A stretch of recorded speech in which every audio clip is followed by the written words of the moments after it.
안녕하세요. 손하나의 서재에 오신 걸 환영합니다. 여러분은 말을 잘하시는 편인가요? 저도 아나운서라는 직업을 가지고 있지만 말을 잘하느냐는 질문에 자신 있게 그렇다고 대답하지는 못하겠더라고요.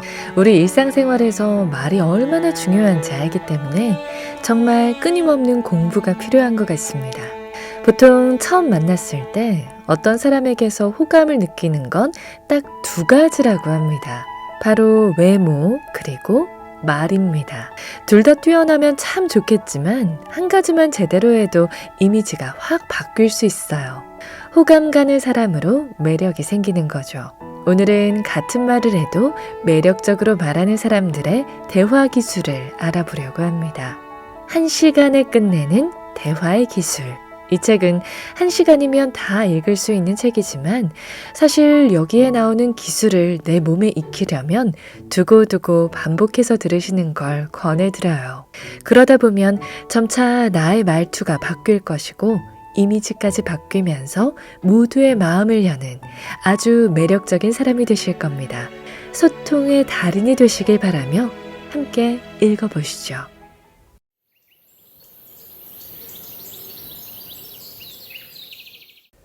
이성의 마음을 여는 말하기 방법이 있다. 이성 간 마음을 얻는 데에는 두 가지 조건이 필요하다. 호감 가는 외모이거나 말을 잘하면 상대가 호감을 느낄 수 있다. 이성의 관계를 너무 단순화한 것 같지만 이는 부인할 수 없는 사실이다. 혹 오해가 있을까봐 소통의 기술을 이야기에 앞서 호감 가는 외모에 대해 몇 가지 말해보겠다. 남자든 여자든 외모를 중요시하는 시대다. 이는 얼굴이 잘생긴 것만 말하지 않는다. 개성 있으면서 표정이 풍부하고 단정한 용모를 선호한다. 집 밖으로 나가는 순간 사람들을 만날 수밖에 없다. 상대에게 불쾌감을 주는 옷차림이나 행동, 말투는 삼가야 한다. 레일 라운지에 누구라도 당신과 사랑에 빠지게 하는 법에는 사랑받기 위한 6가지 요소가 나와 있다. 그중 첫 번째는 인상이다. 얼굴의 잘생김을 떠나 그 사람에게 풍겨나오는 분위기로 인상이 결정된다. 남녀 간의 소통 문제도 살펴보자. 연애에 도움을 주는 픽업 아티스트가 유행이다. 픽업 아티스트의 본질은 상대 이성이 마음을 열도록 돕는 일이다. 변질된 픽업 아티스트는 상대의 감정을 거짓을 동원해서라도 잡아채려 한다. 이는 목적과 수단이 잘못됐다. 실제로 잘못된 방법으로 피해를 준 사례들이 발생하고 있다. 다른 이가 자신의 감정을 대신 처리해 줄 수 없다. 다소 부족하더라도 솔직하게 자기 감정을 드러내고 인정받으려는 자세가 정상적인 의사소통이다. 내 친구 중에 한 명은 외국 기업에 근무하는데 외모가 출중하고 연봉도 1억이 넘는다. 그런데 아직 여자친구가 없다. 이유는 단 하나, 이성과 대화하는 법을 전혀 모른다. 보다 못해 내가 호감 있는 여성에게 문자를 보내라고 시켰다. 내일 저녁에 같이 밥 먹을래? 나 다이어트 중이라 저녁 안 먹어. 아, 알겠어. 이렇게 말하고 대화는 싱겁게 끝나버렸다. 여기서 친구의 잘못은 자기 목적만을 이야기했다는 것이다. 대화를 이어가는 기본은 나가 아닌 우리를 이야기해야 한다. 문자를 주고받는 상황을 바꿔보자. 같이 저녁 먹을래? 나 다이어트 중이라 저녁 안 먹어. 그럼 나도 같이 다이어트 해야겠네. 무슨 소리야. 웃기지 마. 이성에게 자신의 가치를 보여주어야 한다. 단 거짓되거나 위선적이어서는 안 된다. 목적을 위해 가짜 마음을 동원할 필요는 없다. 그렇게 되면 온라인의 추악한 픽업 아티스트와 다르지 않다. 그 친구가 소개팅에 나가게 되었을 때 너의 진정한 매력을 보여줘 라고 조언했다. 그랬더니 1시간 동안 자기가 탁월하게 잘하는 게임 실력을 이야기했다는 것 아닌가. 자신의 매력이란 성격이나 취미, 취향 같은 것을 말한다. 매력을 보여준다고 해서 그것을 과시적으로 드러내기에 열중하라는 뜻이 아니다. 그렇게 하면 잘난 척한다고 오해받기 십상이다. 자신의 매력은 말과 행동에서, 친구들 사이에서, 그리고 다른 사람의 평가에서 자연스레 보여줘야 한다. 이것이 이성과 관계 맺기를 위한 첫걸음이다. 설령 당신이 지금 가진 것이 없더라도 괜찮다. 노력하는 마음과 그 결단을 보여주는 것만으로도 당신의 가치는 얼마든지 드러난다. 잠재력을 가진 사람에게 거는 기대는 누구라도 높게 마련이다. 남녀 사이에는 또 다른 중요한 교감 방식이 있다. 바로 눈빛이다. 남녀가 대화하며 눈을 마주치는 비중이 30%에서 75%로 높아지면 서로에게 호감이 생길 가능성도 커진다는 연구 결과가 있다. 누군가에게 관심이 생기면 동공이 커진다. 상대에게 호감이 있다는 징조다. 호감이 생기면 그 눈빛은 상대를 향해 반짝이고 눈빛으로 관심을 표현하고 상대를 배려할 지점까지 찾게 해준다. 무거운 것을 나눠 든다든지 불편한 장소에서 자리를 옮겨주는 등 굳이 말하지 않아도 눈빛으로 호소되는 것들을 살피고 도와주게 된다.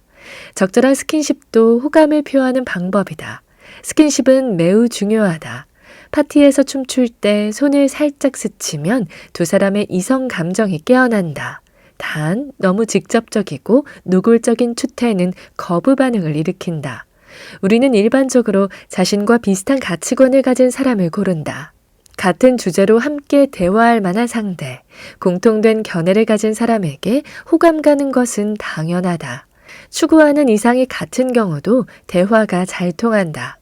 상대와 소통하기 위해 반드시 그가 무엇에 관심이 있는지 알아봐야 한다. 공통 주제가 생기면 평등한 대화가 시작된다. 작가 완기의 마귀 데이트학에는 남녀 사고방식의 차이가 설명되어 있다. 남성은 목적 우선, 결과 지향, 미래를 중시하는 사고방식을 지녔다. 여성은 과정 우선, 느낌 지향, 현재와 과거를 중시하는 사고방식을 지녔다. 단순히 남성과 여성의 차이로 묶을 수는 없으나 통계적 결과이니 이를 토대로 대화할 때는 상대를 위한 표현에 참고하면 좋겠다. 또한 여성은 주로 감정을 표현하고 남성은 사실을 전달하는데 더 신경을 쓴다. 그래서 지혜로운 남성은 여성과 싸울 때 가르치려 들지 않고 지혜로운 여성은 자기 감정에 이끌리는 것을 자제한다. 현대는 여성과 남성 간 사고방식의 차이가 점점 좁혀지고 있다. 그만큼 공감대의 폭이 넓어진다는 의미다. 그리스 친구인 미로스는 중국 여자와 결혼했다. 그리스 사람들은 고대 소크라테스, 플라톤, 아리스토텔레스 때부터 감성보다는 이성을 중시했으며 뼛속까지 철학의 개념이 배어서 바꿀 수가 없다. 그래서 이 친구는 자기 부인이 논리적으로 말하지 않고 감정적으로 잔소리하는 것을 이해하지 못했다. 하루는 그가 내 아내는 자기가 틀렸다는 것을 알면서도 자꾸 잔소리를 해. 이건 진짜 모순 아니야? 라고 내게 물었다. 꼭 기억해. 네 논리도 맞지만 네 아내의 말은 항상 옳아. 그것을 인정하라고. 라고 웃으며 내가 말해주었다. 어느 날 그에게 전화가 왔다. 네 말이 맞았어. 사람에 따라 다르지만 남자들은 자기 생각을 우선시하며 여성의 감정을 잘 이해하지 못하는 경향이 있다. 일단 논리 대 이성이 부딪히거나 자신과 상대의 감정이 충돌해 대화가 안 된다면 잠깐 시간을 갖자. 1, 2분이라도 괜찮다. 그 뒤 먼저 상대의 말에 동의해주자. 어느 정도 시간이 흘러 서로 이성적인 상태가 되었을 때 다시 한번 잘 이야기해보자. 화를 내기 전에 자신의 감정이 휘둘리고 있는지, 감정이 격해지려고 하는지 스스로 점검해봐야 한다. 다음은 대화에 자주 나타나는 4가지 유형이다. 첫째, 질문 세례. 졸업하셨어요? 네. 회사 다니세요? 네. 어디로 출근하세요? 단조로운 여성과 남성의 전형적 사고방식이다. 이런 대화는 서로에게 좋은 영향을 끼칠 수 없다. 둘째, 동문서답형. 무슨 일 하세요? 저희 회사는 전 세계 500위 안에 드는 회사입니다. 그럼 엄청 힘들겠네요. 어떤 동료는 얼마 전에 쓰러졌어요. 한 동료는 대화에 집중해야 한다. 상대가 무엇을 질문했는지, 어떤 대답을 원하는지 알아야 적절히 대답할 수 있다. 셋째, 지나친 감정 표현. 과한 이성적 대화보다 더 난처한 상황은 과한 감정으로 이야기가 이어질 때다. 아직 관계가 확실해지지 않은 상태에서 과도한 감정 표현은 금물이다. 한밤중에 전화해서 울거나 전 애인을 들먹이며 분노하거나 아쉬움을 이야기해서는 안 된다. 넷째, 제멋대로 평가. 이미 앞에서 언급했지만 다시 한번 강조한다.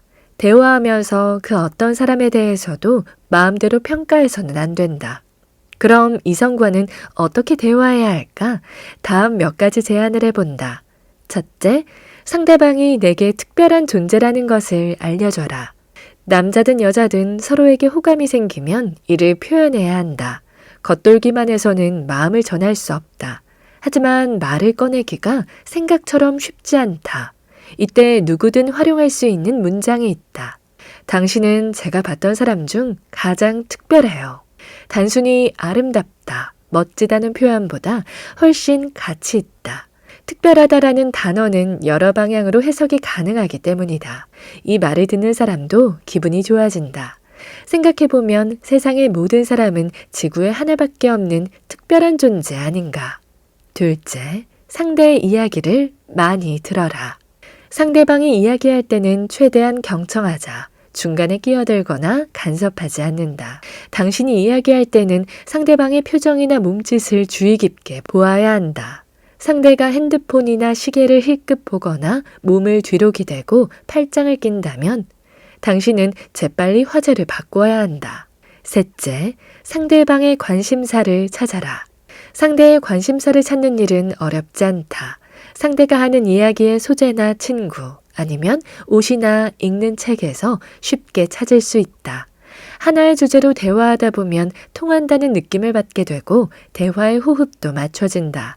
꼭 이성이 아니더라도 상대방이 관심 있어 하는 주제를 찾는 것은 높은 감성지수의 표현이다. 넷째, 우리는 늘리고 나는 줄여라. 어느 관계든 나보다는 우리가 더 중요하다. 친밀한 관계일수록 우리를 더 많이 이야기한다. 날씨도 좋은데 우리 같이 놀러 가요. 영화 하나 추천해 드릴게요. 우리가 전에 이야기했던 주제를 다뤘어요. 호감 가는 사람이라면 대화하면서 자연스럽게 우리를 언급하도록 하자. 친밀감을 높이는 비결이다. 다섯째, 개인적인 비밀을 공유하라. 제 비밀 하나 알려줄게요. 다른 사람한테는 이야기하면 안 돼요. 이 말은 관계를 굉장히 가깝게 만든다. 비밀을 아는 사람은 당연히 가장 가까운 사람이다. 그래서 상대는 자신을 신뢰하고 있다는 의미로 받아들인다. 꼭 비밀이 아니어도 된다. 자신의 귀여운 습관을 말해도 좋다. 손톱을 자주 뜯는다든지 종종 늦잠을 잔다든지 등 상대와 공유할 비밀이면 된다. 여섯째, 감정을 변화시킬 만한 활동을 하라. 두 사람이 함께 위험한 상황을 겪은 경우 감정이 깊어진다는 것이 연구 결과로 밝혀졌다. 그래서 데이트를 할 때 공포영화 보기, 방 탈출 게임하기, 오토바이 타기 등을 함께하는 것도 나쁘지 않은 선택이다. 일곱째, 대화에 개성 있는 변화를 주어라. 도저히 할 말이 없다면 상대방의 말 습관을 따라해보자. 상대방의 말뿐만 아니라 추임새나 손동작도 따라하면 대화나 개성이 드러난 멋진 장면을 연상시켜 줄 수 있다. 더불어 상대에게 얼마나 집중하고 있는지 알려주는 계기도 된다. 서로 닮은 구석이 있으면 대화가 훨씬 즐겁다. 여덟째, 칭찬으로 상대의 자존감을 키워줘라. 마지막으로 언제나 효과가 있는 방법을 소개하겠다. 바로 칭찬이다. 남녀 사이는 말로 하는 칭찬 말고 소리 없는 눈빛 칭찬을 해보자. 이 특별한 칭찬을 이길 감정은 없다. 상대가 무슨 말을 했을 때 진짜 대단하다 라는 눈빛을 보내자. 엄지까지 세워주면 금상첨화다. 반면 상대가 힘들어하면 공감해주고 든든한 눈빛으로 힘을 주어야 한다. 칭찬에도 기술이 있다. 너무 거창하고 애매한 칭찬보다 구체적일 때 빛을 발한다. 처음에는 사소한 칭찬부터 시작하자. 나는 액세서리에 관심이 많았는데 여자친구가 너는 감각이 남다른 것 같아. 티셔츠와 목걸이가 잘 어울린다. 라고 말했다. 그때 나는 굉장히 감동했다. 내 감각을 인정받았다는 생각에 자신감도 얻었다. 생각해보면 나를 칭찬해준 그녀는 소통의 고수였다. 그래서인지 아주 오래전 일인데도 그녀와 함께한 시간은 좋은 기억으로 남아있다. 대화가 잘 안 될 때는 상대를 탓하기 전에 먼저 자신을 돌아봐야 한다. 대화는 일방적으로 하는 연설이 아니다. 소통의 도구고 관계 형성의 과정이다. 말을 잘하니까 대화도 유려하게 이끌 거라고 단정해서는 안 된다. 대화는 상호작용이 중요하다. 또한 한 번 대화를 잘해 좋은 감정을 남겼더라도 계속해서 노력하지 않으면 소용없다. 만날수록 대화가 안 통하는 사람이 된다면 좋았던 관계도 오래 유지되지 못한다. 그러므로 대화로 좋은 감정을 유지하는 것은 서로가 더 나은 자신이 되는 기회다. 친구 간 대화의 바탕엔 배려가 있다. 나는 한동안 파티에 가면 뭔가 낯설고 즐겁지 않았다. 내가 그 사람들과 친하지 않아서 그런 것은 아니다. 단지 어떤 대화로 이야기해야 할지 알 수가 없었다. 친한 사람과 낯선 사람이 한자리에 모였으니 사적인 이야기를 하기도 그냥 실없는 이야기를 하기도 어색해서 파티 참석이 부담스러웠다. 그렇다고 참석하지 않으면 사교의 기회와 더 많은 일을 할 기회가 적어지기에 참석하지 않을 수도 없었다. 문제는 나에게 있었다. 다양한 사람들과 대화하는 법, 소통의 방법을 연구하지 않은 것이다. 대화를 나누고 집에 오면 말을 잘못했다는 후회가 밀려왔다. 실수를 줄이기 위해 여러 사람과 대화하는 법을 알기 위해 여러 책을 읽었다. 혹시 나처럼 내성적인 사람이거나 소통의 고수라 할지라도 내면에 자기만의 문제를 가지고 있다면 이 책에서 답을 찾기 바란다. 대화법에 관한 책을 찾으면서 재미있는 현상을 발견했다. 이제까지 출간된 소통에 관한 책들의 제목이 다 비슷하다는 점이다. 감정지수, 소통, 내성적인. 이 단어가 핵심이고 표지도 비슷했다. 아무래도 인간관계의 대화법에서 이 문제는 벗어나기 어려운 굴레인 듯하다. 여러 책 중 내게 가장 도움이 된 책은 영국의 유명 작가 캐롤라인 타가트의 대화의 기술에 대한 레이디십 가이드다. 이 책은 친구 사이 대화에서 가장 간단하면서도 가장 중요한 입장 바꿔 생각하기를 말하고 있다. 이 책을 만나기 전 나는 회식 자리에서 분위기가 침체되는 것 같으면 한 사람을 지목해 분위기를 띄웠다. 농담하기 편하고 만만해 보이는 친구나 후배의 재미난 화제로 분위기를 띄우는 것이다. 그러면 다른 사람들도 즐거워하며 웃었고 분위기도 뜨거워졌다. 그로 인해 서로 유쾌하고 즐거운 분위기의 회식이 된다고 믿었다. 그런데 2019년 여름 회식 자리에서 일이 터졌다. 여느 때처럼 나는 평소에 좀 친하게 지내는 친구를 화제의 주인공으로 삼아 분위기를 띄우려고 했다. 그런데 농담을 한두 마디 정도 시작했을 때 갑자기 그가 얼굴을 붉히며 "그만해" 라고 소리쳤다. 회식 분위기는 어색해져 버렸다. 어찌어찌 상황을 정리했지만 기분이 좋지는 않았다. 불편한 기색을 애써 감추며 2시간쯤 흐른 뒤에 집에 가려고 할 때야 이유를 알 수 있었다. 오늘 그 친구 부모님이 큰 수술을 받았다는 것이다. 결과가 생각보다 좋지 않아 걱정이 많다고 했다. 돌이켜 생각하니 회식 전부터 그 친구 표정이 어두웠던 게 떠올랐다. 이를 개의치 않았던 나 자신이 원망스러웠다. 그는 불편한 마음을 가지고 미리 약속된 회식이라 어쩔 수 없이 참석했던 것이다. 개인 사정이고 좋은 일이 아니라 공개하지 못했을 그의 마음이 짐작되었다. 사람에게는 무수히 많은 사건이 발생하고 여러 복합적인 감정이 존재하는데 평소 유쾌하고 농담을 잘 받아주는 친구라고만 생각한 나 자신이 원망스러웠다. 상대와 처지를 바꿔 생각하는 것은 친구 사이에 가장 중요한 소통 원칙이다. 그렇게 어려운 일도 아니다. 상대의 상황을 배려하는 것은 그가 자기 처지를 시시콜콜 말하기 전에 먼저 고려해야 할 최소한의 예의다.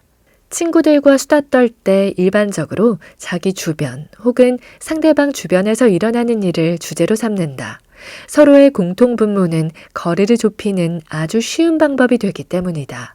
하지만 민감한 주제들은 건들지 말자. 예를 들어 한부모 가정에서 자란 친구 앞에서 부모의 중요성을 이야기한다든지, 이별한 친구 앞에서 연애나 결혼 이야기를 한다든지, 취업이 안 된 친구 앞에서 직장의 피곤함을 말한다면 상대는 당신과의 만남을 피한다. 사람마다 개인적으로 민감한 주제가 있다. 그 주제를 피하는 방법을 알아보자. 첫째, 상대의 관점 알아보기. 만일 상대방이 특정한 정치인이나 연예인을 좋아한다면 그 대상을 대화의 주제로 삼을 때는 조심해야 한다. 특히 당신이 그들을 좋게 보지 않는다면 아예 언급하지 말아야 한다. 당신이 모임에 참석하게 되었다면 누가 오는지, 어떤 주제를 삼가야 하는지 미리 알아보자. 이혼한 사람은 없는지, 최근 상을 당한 사람은 없는지, 회사에 문제가 있는 사람은 없는지 등 대화에서 세심하게 주의를 기울여야 할 내용을 점검해두면 좋다. 사전에 정보를 입수해 대화하면 서로 어색해지는 상황을 피할 수 있다. 어느 자리에 가더라도 상대에게 무엇을 주의해야 하는지 꼭 알아두자. 이를 모르는 다른 사람이 이를 언급한다면 당신이 재치 있게 안전한 주제로 말을 돌릴 수 있다. 의외로 주제를 돌리는 건 어렵지 않다. 아, 맞다. 라고 시작하며 부드럽게 말을 끊고 새로운 주제를 끌어오면 된다. 사교 모임에서는 각 분야에 종사하는 사람이 참석한다. 모두 가볍고 즐겁게 대화하기 원한다. 가능한 업무 이야기는 빼자. 모임에서 만난 의사에게 병과 증상에 관해 묻거나 변호사에게 법률 자문을 구하는 건 실례다. 증권사 직원에게 투자 종목을 묻고 영어 선생님에게 영어 공부 방법을 묻지 않는다. 모든 사람은 사교 모임에서 편안하고 가벼운 이야기를 하고 싶어 한다. 아무리 전문 분야라 하더라도 불쾌해지는 건 어쩔 수 없다. 하지만 여전히 남들 앞에서 이런 주제를 꺼내는 사람들이 많다. 대화법을 모르기에 범하는 실수다. 둘째, 화제를 전환하기. 대화를 다른 방향으로 돌릴 때는 질문 중 하나의 단어를 들어 반문하는 것이 좋다. 대체 어떻게 해야 영어 성적을 올릴 수 있는 거야? 라는 질문을 받으면 영어 이야기가 나와서 그러는데 그 미국 영화 쇼생크 탈출 봤어? 이런 식으로 자연스럽게 전환하면 된다. 요즘 투자할 만한 종목은 뭘까요? 라는 질문에는 자신에게 투자가 최고 가치 있는 투자죠. 요즘 무슨 취미 생활을 하세요? 라고 답해도 좋다. 눈치 있는 사람이라면 상대방이 그런 질문에 난처해 한다는 사실을 알아챈다. 만약 화제 전환이 잘 안 되는 주제라면 만능 답안을 써보자. 이 이야기는 말이 너무 길어지니까 다른 이야기를 해보는 건 어때? 여기서 이야기하기엔 집중이 안 되니 시간 날 때 사무실로 와. 이렇게 상황을 대충 얼버무려서 피해도 좋다. 말하기 어렵다면 잠시 침묵하는 것도 좋다. 당신이 그 이야기를 별로 하고 싶지 않다는 사실을 상대가 깨닫는다. 그 어색한 상황을 두려워하지 마라. 분명 어색함을 느낀 상대가 새로운 화제를 꺼낸다. 셋째, 효과적으로 상황을 해결하기. 상대와 즐거운 대화를 이어가기 위해 캐롤라인 타가트가 제시한 실용적인 3가지 기술을 살펴보자. 첫 번째 기술, 보이는 것에서 힌트 얻기. 상대방의 옷차림과 표정, 몸짓을 보고 그의 상황을 고려하자. 이 작은 포인트를 무시하면 안 된다. 남자의 시계, 여자의 가방을 보라는 말이 있듯 겉으로 드러나는 것에는 많은 정보가 숨어 있다. 어느 모임에 갔는데 모든 사람이 정장 차림으로 예의 바르게 대화하고 있다면 최대한 그 분위기에 맞춰야 한다. 옷차림과 표정, 몸짓은 은연중에 그 사람 전체를 보여준다. 외모나 보이는 것들로 상대를 평가하라는 말이 아니라 그에 상응하는 예의를 갖추라는 말이다. 손동작이나 몸동작도 마찬가지다. 동작 하나가 상대방의 대화 욕구에 영향을 줄 수 있다. 만일 당신이 상대의 눈을 자꾸 피한다면 주눅 들어있는 느낌을 주게 된다. 반면 눈을 너무 똑바로 응시하면 공격적이라고 느낀다. 상대방의 눈과 입을 천천히 번갈아 보며 가끔 동의한다는 듯 고개를 끄덕여준다. 상대는 당신이 이야기를 잘 듣고 있다고 생각하게 된다. 만약 상대를 불편하게 만들고 싶다면 상대의 헤어라인만 뚫어지게 쳐다보면 된다. 심리학적으로 사람의 몸짓은 내면의 진실을 반영한다. 주머니에 손을 넣고 있으면 나태하게 보일 뿐만 아니라 지루하다는 인상을 남긴다. 대화할 때 몸을 뒤로 살짝 젖히는 것은 상대의 말에 별로 흥미가 없다는 뜻이다. 반면 앞쪽으로 살짝 기울이면 상대에게 흥미가 있고 대화에 몰입하고 있다는 표현이다. 팔짱을 끼는 것은 방어 심리를 의미한다. 이처럼 별것 아닌 듯한 몸짓에도 감정이 담겨 있다. 그리고 당신의 첫인상을 결정하기도 한다.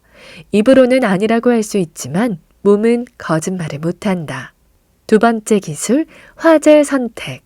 왜 어떤 사람은 하는 이야기마다 재밌는데 어떤 사람은 분위기를 썰렁하게 만들까? 답은 매우 간단하다. 대화를 부드럽고 유쾌하게 만들기 위해서는 본인이 먼저 즐거워야 한다. 흥이 있고 재미가 어디에서 오는지 아는 사람이 되어야 그런 이야기를 구사할 수 있고 듣는 사람을 이야기 속으로 빨아들일 수 있다. 재치 있고 재미있는 사람이 되기 위해서는 평소 책을 읽고 다양한 지식을 쌓고 여행을 다니고 친구를 사귀어야 한다. 아는 것이 부족하면 이야기 소재가 빈약할 수밖에 없다. 매일 집에서 게임이나 하고 드라마를 보며 연예인들만 쫓아다닌다면 어떻게 대화의 질을 높이겠는가? 지식과 정보가 풍부하고 이를 응용할 능력이 있어야 재미난 요소가 흘러나온다. 당연히 하루아침에 되는 일은 아니다. 천천히 하면 된다. 쓸모없어 보이는 지식도 이야기가 된다. 책을 많이 읽어라. 독서는 언제나 옳다. 너무 천천히 바뀐다는 생각이 든다면 다음 두 가지 방법을 이용하자. 하나는 남들에게서 주제를 찾아라. 상대방의 말, 외모, 취미에서 화제를 찾아보자. 다른 하나는 대화 전에 미리 할 말의 틀을 준비해라. 읽었던 책, 봤던 영화, 가본 곳, 예전에 만났던 친구, 힘든 일, 회사 욕 등 뭐든지 다 좋다. 단 자기 자랑은 삼간다. 상대가 당신을 회피하는 원인이 된다. 세 번째 기술, 교감하기. 교감은 공감과 같다. 사람의 감정을 관찰해 무엇을 말할지 결정하는 방법이다. 아무리 논리정연한 말이라도 장소와 상대에 따라 하지 말아야 할 때가 있다. 몇 년 전 나는 극본을 다 쓴 뒤 한 친구에게 읽어보라고 보내줬다. 친구는 원고를 다 읽고 나서 나에게 괜찮네. 근데 이 부분은 뭐라고 쓴 거야? 이해가 안 되는데? 라고 말했다. 시간이 좀 지나고 나서야 그 친구의 말이 맞았다는 걸 알았다. 실제로 그가 말해줬던 부분보다 더 많은 부분에 문제가 있었다. 근데 그 당시 나는 지적받았다는 사실에 기분이 나빴다. 그 부분을 다시 읽어보았지만 잘못된 부분을 찾아내지 못했다. 그래서 그 친구의 이해력을 탓했다. 한참 뒤에야 그 부분에서 엄청난 실수를 발견했다. 당시에는 내 감정에 휩싸여 냉정하게 작품을 보지 못했다. 이제 막 작품을 완성했으니 축하를 받고 싶었다. 그런데 갑자기 지적을 받으니 받아들이지 못한 것이다. 이렇듯 아무리 좋은 충고라도 상대의 기분에 따라 수용 여부가 달라진다. 둘이 나누는 대화도 서로의 기분과 목적이 다를 수 있다. 그러므로 처지를 바꿔 생각해야 한다. 대화 상대의 진심이 무엇인지 헤아리자. 그것을 토대로 대화에 나가면 그는 당신의 조언을 흔쾌히 받아들인다. 대화의 기술을 몸에 익히기란 쉽지 않다. 하지만 열심히 훈련하면 금방 익숙해진다. 오랜 기간 훈련한 결과 지금의 나는 상대의 두세 마디 말만 들어도 그가 어떤 감정인지, 무슨 대답을 원하는지 알게 되었다. 이제는 대화를 나누면서 내 말이 때와 장소가 부합한지, 상대에게 공감하는 내용인지 생각한다.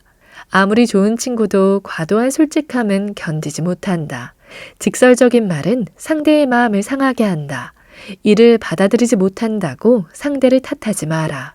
사실은 당신이 말을 잘할 줄 몰라서 생긴 감정의 불화다. 작정하고 상처를 줄 의도가 아니라면 왜 그런 말을 하는가? 사회적 사교의 중요성은 내가 강조하지 않아도 모두 잘 안다.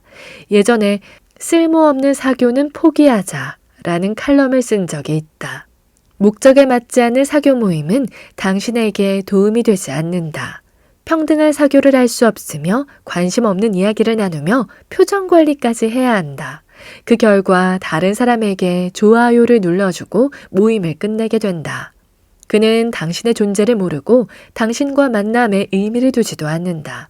그러므로 사교 모임에 나가기를 힘쓰기 전에 먼저 자신을 발전시켜야 한다. 아무도 알아주지 않아도 열심히 한 우물을 파라. 언젠가는 무대에 올라서게 되고 더 높은 곳에 올라가게 된다. 당신이 힘쓰지 않아도 모임의 초대장이 날아든다. 사교를 위한 매력적인 말하기. 모든 관계에는 등가 교환 법칙이 적용된다는 불필요한 사교 포기하기라는 내 글이 화제가 된 적이 있었다. 그러나 이 말이 널리 퍼지면서 의미가 변색된 것 같아 다시 한번 정리하려고 한다. 사교 모임은 크게 세 부류로 나뉜다. 첫째는 이익을 추구하는 무리다. 직장처럼 실용 가치를 교환하는 집단이다. 이 사교 집단에서는 개인적 감정을 이야기할 필요가 없다. 해도 무방하지만 안 하면 더 좋다. 나중에 개인적 감정이 타인에 의해 공격용 무기로 변할 수 있기 때문이다. 둘째는 개인적인 정으로 이루어진 사교 집단이다. 단순히 이익만을 교환하는 사이가 아니라 가족이나 친구처럼 정으로 함께하고 정으로 도와주는 관계다. 셋째는 마음을 나누는 무리다. 이 관계는 이익을 교환하는 차원을 넘어 서로의 가치관을 공유하고 인정하는 관계다. 이 안에서는 서로 위안이 되고 응원을 받는다. 사회적 신분이나 경제적 능력이 배제되고 오롯이 마음을 나누는 관계가 조성된다. 직장 내 사교는 이익을 추구하는 모임에 가깝다. 교환할 가치가 클수록 사람들이 먼저 다가오는 경우가 많다. 당신이 내성적이라도 사람들이 먼저 당신에게 말을 걸어온다. 개인적으로 어떤 감정이 있어서가 아니라 단지 자신과 연결된 일, 상황, 경쟁 관계가 그렇게 하도록 유도한 것이다. 정보를 얻으려는 의도가 있을 때가 많다. 그로 인해 냉정하고 이성적 관계가 되지 않을까 걱정할 필요는 없다. 당신의 상황이 어려워져도 교환 가치가 있다고 판단되면 사람들이 나서서 도와준다. 운으로 이룬 것이 아니라면 금방 다시 일어설 것을 사람들이 알기 때문이다. 효과적인 인맥을 만들려면 첫 번째 스텝으로 자신의 가치를 높여야 한다. 남는 시간에 기술을 익히고 연습해서 어느 한 분야의 전문가가 되어보자. 두 번째 스텝은 타인과 정보를 교환할 기회를 늘리는 것이다. 자신의 가치를 인정받을 가장 합당한 집단을 찾아서 들어가자. 작가가 글을 잘 쓰는 것만으로는 부족하다. 작가 협회에 들어가거나 SNS에서 동종업계 사람들과 교류해야 한다. 그 외 다른 방법들로 기회를 늘려야 한다. 하지만 자신이 교환 가치를 가진 전제하에 무리에 들어가야 한다는 사실을 반드시 기억한다. 교환 가치가 없는 상태에서는 그 어떤 사교도 쓸모없다. 시간 낭비하는 것밖에 안 된다.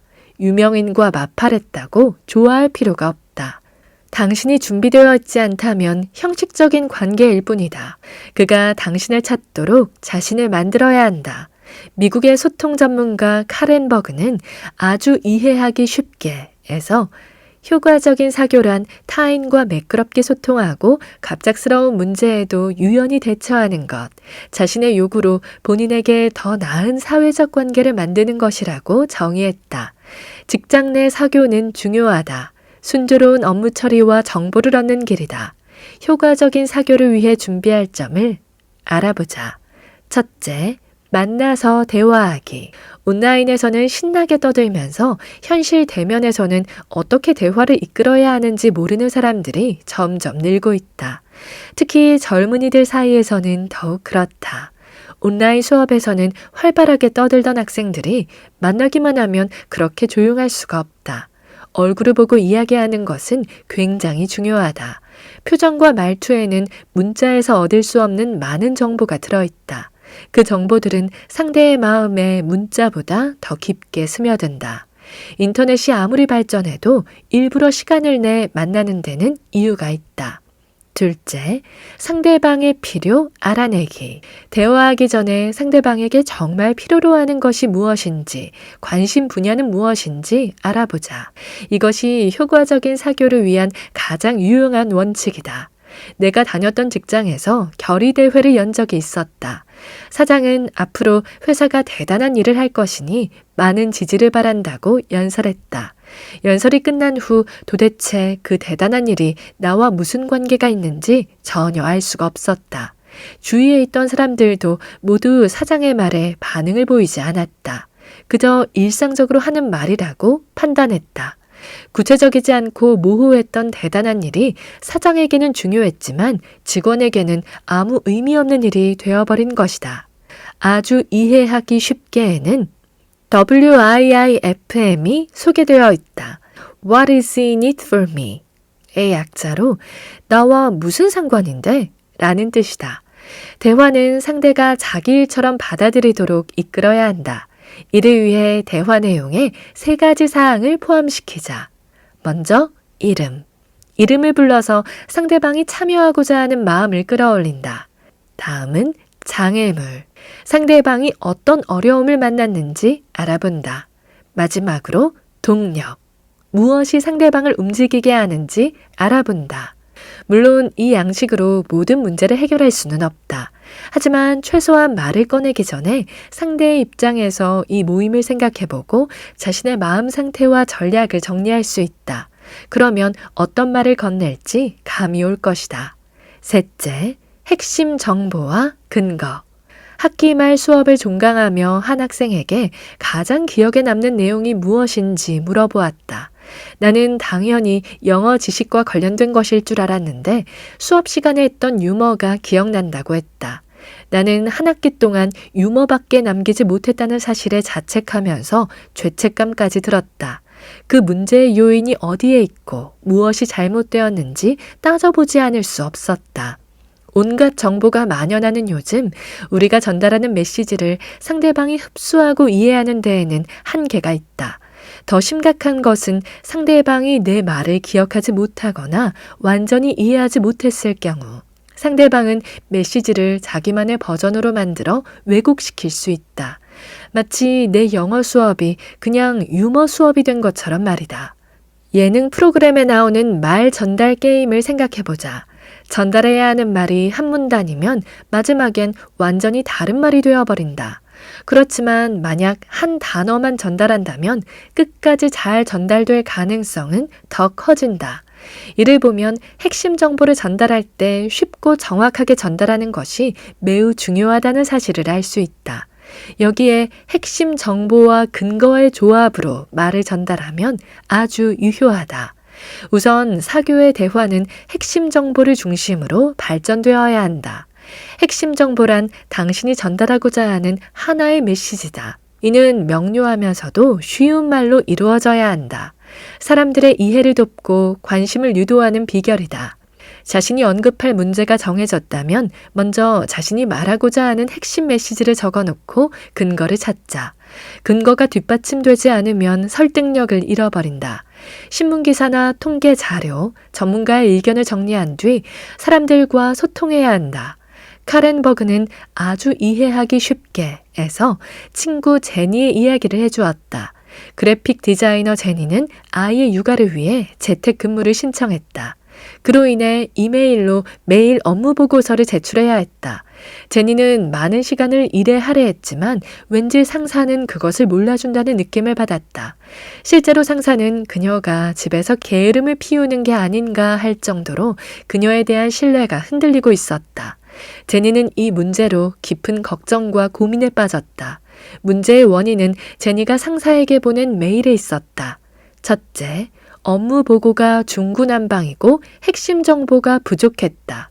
둘째, 아이가 아파요 라든가 부모가 안 왔어요 와 같은 개인적 이야기를 늘어놓았다.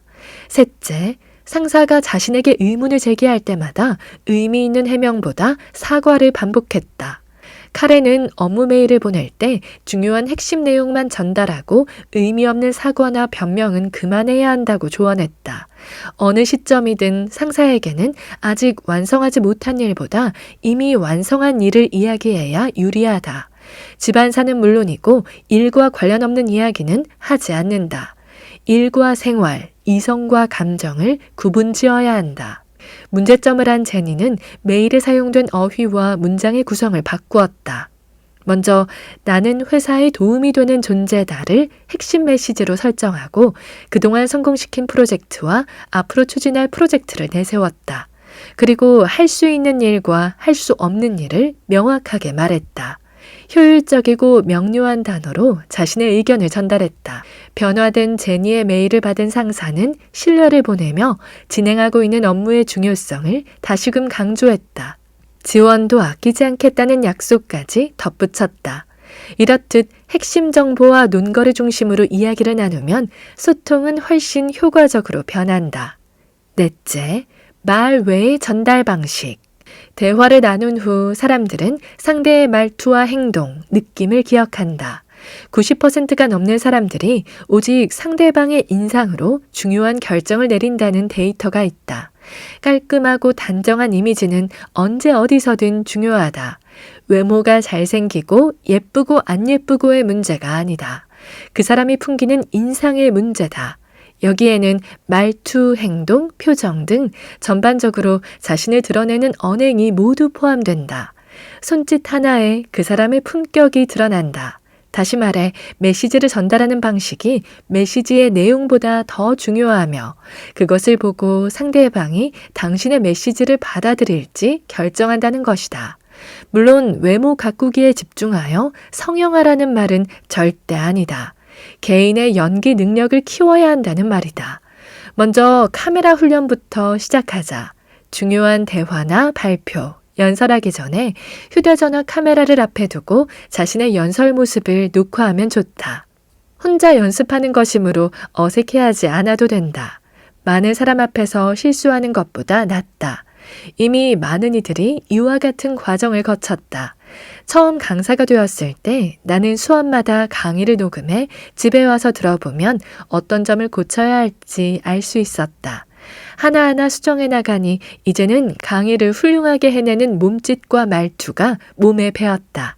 이는 자신감으로 연결되어 이제는 언제 어디서든 당당하게 말할 수 있게 되었다. 그 다음은 호흡과 발성 훈련이다.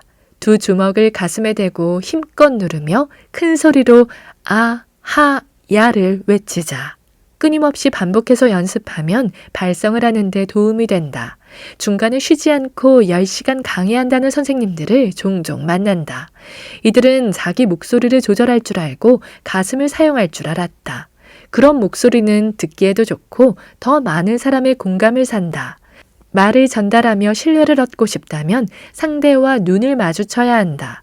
서로 연결되어 있다는 느낌을 전달하며 상대를 중요한 사람으로 인식하고 있다는 인상을 심어줄 수 있다. 뚫어지게 쳐다보라는 말이 아니다. 자연스럽게 눈을 마주치되 신뢰를 얻고 싶은 만큼 자주 마주치면 된다. 다섯째, 대책 마련. 무슨 일을 하든지 외길은 없다. 길이 하나뿐이라면 가던 길에서 중도에 포기해야 한다. 그러면 좌절하게 된다. 그러므로 자신의 의견이 받아들여지기를 원한다면 A안 외에 B안을 마련하자. 아무리 준비를 잘해도 예상치 못한 일로 인해 혼란에 빠지는 일이 생길 수 있다. 항상 최악의 상황을 미리 생각하자. 중요한 대화 전에는 상대가 어떤 반응을 보일지 예상하고 준비한다. 대책이 마련되어 있으면 당황스럽지 않다. 오늘 저와 함께한 시간 어떠셨나요? 편안한 시간이 되었길 바라며 또 들러주시길 기다리겠습니다.